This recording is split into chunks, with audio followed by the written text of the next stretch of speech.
Jen here, and I have a layout for you for the Costumes on Parade YouTube and Instagram hop that we're doing today.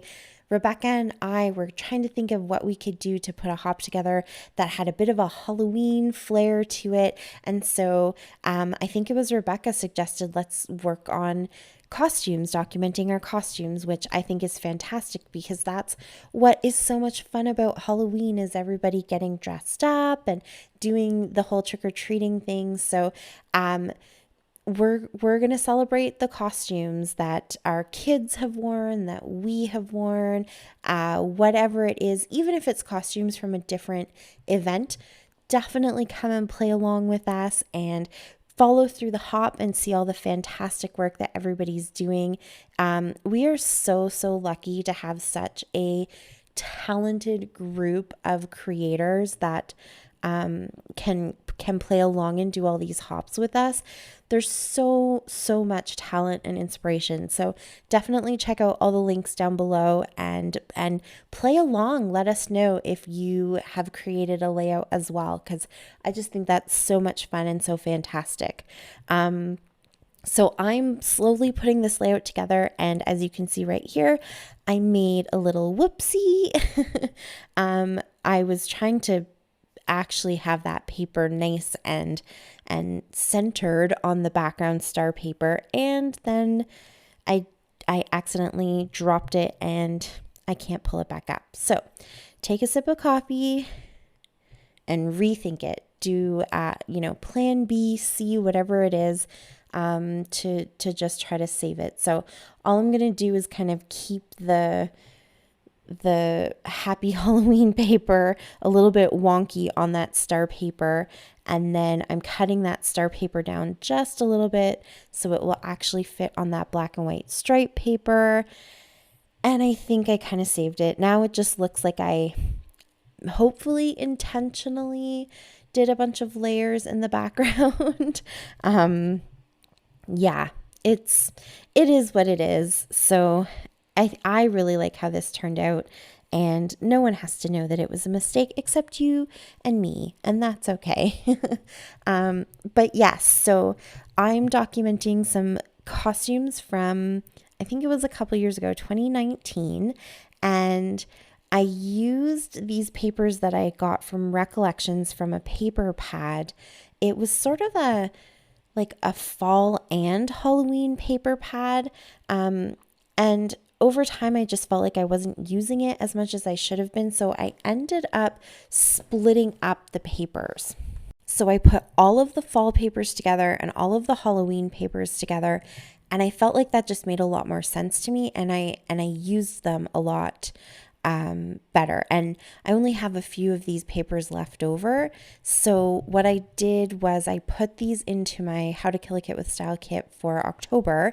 And basically with that kit, I went through all of my fall and my Halloween stash, and I put together really basic page kits. So not even with embellishments or, photos in mind or anything like that. I sort of just organized the papers together so that when I sit down to create, I can just pull out a grouping of papers that I know already match and kind of all go together. And then it gives me just that little bit of a head start when I'm trying to create, because honestly, I'm trying to find my creative legs again. It's been a long time since I've been able to just sit and create on a daily or weekly basis. And so I've lost my groove a little bit. I've lost my mojo, and I'm really kind of working to get that back. So I thought that kind of organizing the kit that way would help me.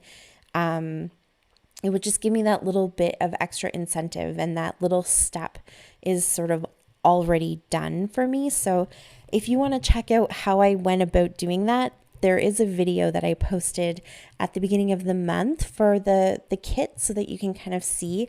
I basically went through my stash with you guys on camera and put the papers together and tried to figure things out. And a lot of that stash is pretty old. I was reading off some of the dates, and there's stuff in there from, I think, 2011, 2012, 13.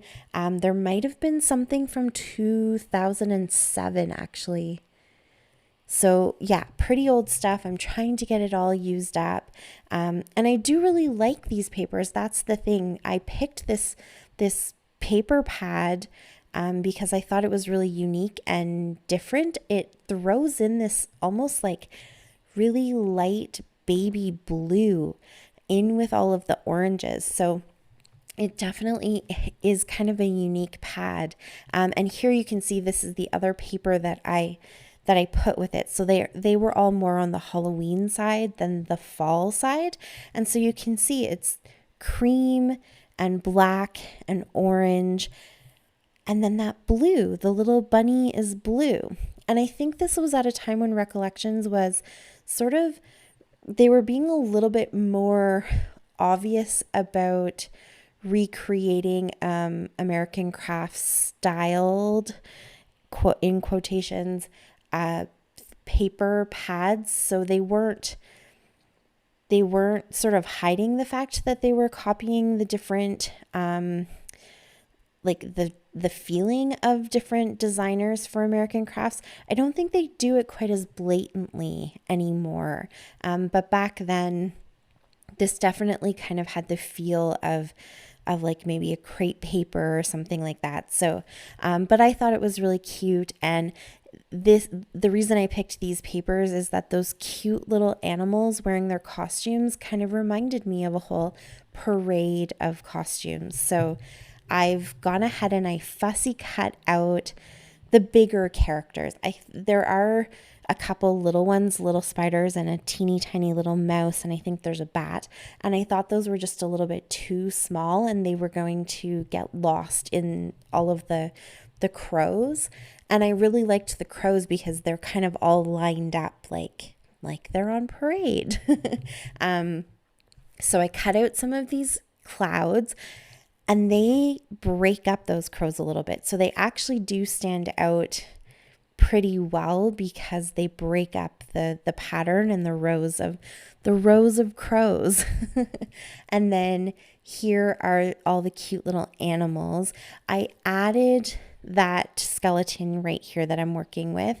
That came from a crepe paper collection, and I added that little dog that's dressed up like Dracula. That is from a really, really old, I think K & Company die cut pack. But I just thought it was super cute, and it kind of goes with all the other animals because he's a little puppy dressed up as Dracula. So it just gave a different color and something that was a little bit more bold, that kind of stands out a little bit and draws your eye in. And it added to all the animals. So it just made my little parade a little bit longer, I guess you could say, so it could stretch across the page.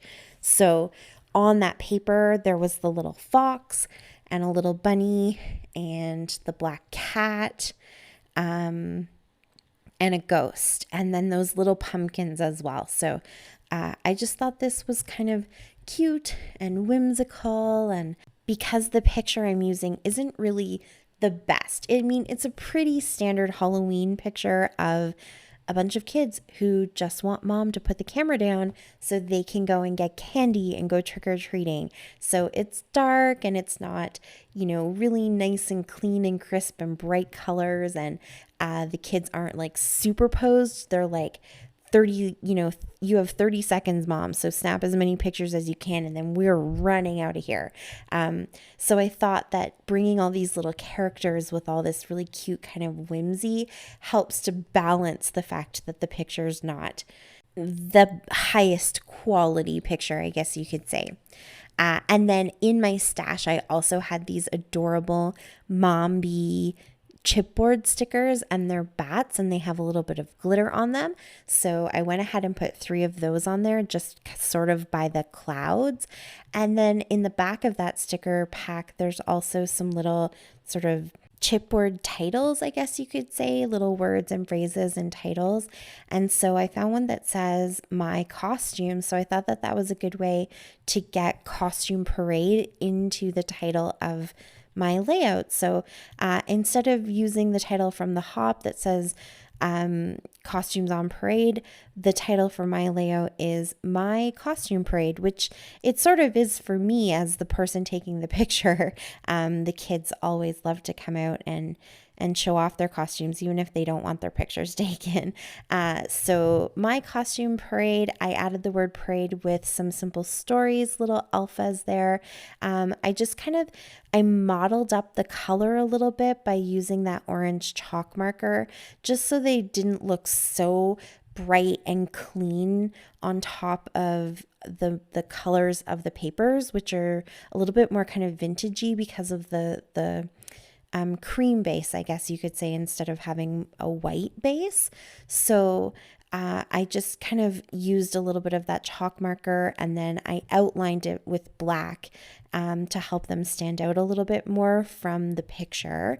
And then, of course, I'm going to do my final touches, which is a splattering of some orange Heidi Swap Color Shine and the tinsel Heidi Swap Color Shine, and then a few little sequins in silver. And that's pretty much it. This layout actually came together really, really quickly, even with my little oopsie that I did at the beginning. Oh, and I don't think I mentioned the striped paper that I used. That is also from a Recollections paper pad, but it's a K & Company paper pad from, I think this one was actually from 2011. I got it at Dollarama, and it's just a bunch of patterned papers. I show quite a few of them in my How to Kill a Kit with Style video, but it was just a really kind of basic background that I felt wouldn't compete with all of those crows or the stars. And that's it. That's my layout. It came together so quickly, so easily, even with all the fussy cutting, and I love it. So thank you so much for watching. I really appreciate it.